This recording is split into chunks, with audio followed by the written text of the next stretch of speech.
அனைவருக்கும் வணக்கம். பாரதிய நியாய சன்னிதா 2023 மொத்தம் 15 புதியதாக பிரிவுகள் சேர்க்கப்பட்டுள்ளது. அதில் முதல்ல என்ன என்று பார்ப்போம்.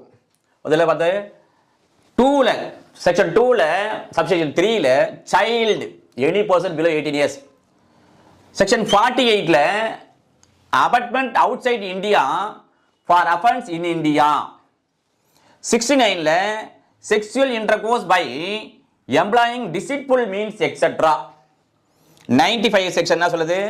hiring, employing or engaging a child to commit an offense. இப்போ 103 section 2ல 103 section 1ல punishment for murder இருக்கும். இங்க புதிதாக 103 section 2ல punishment for murder 5 or more persons, concept, religion, race, sex, language, place of birth, personal belief.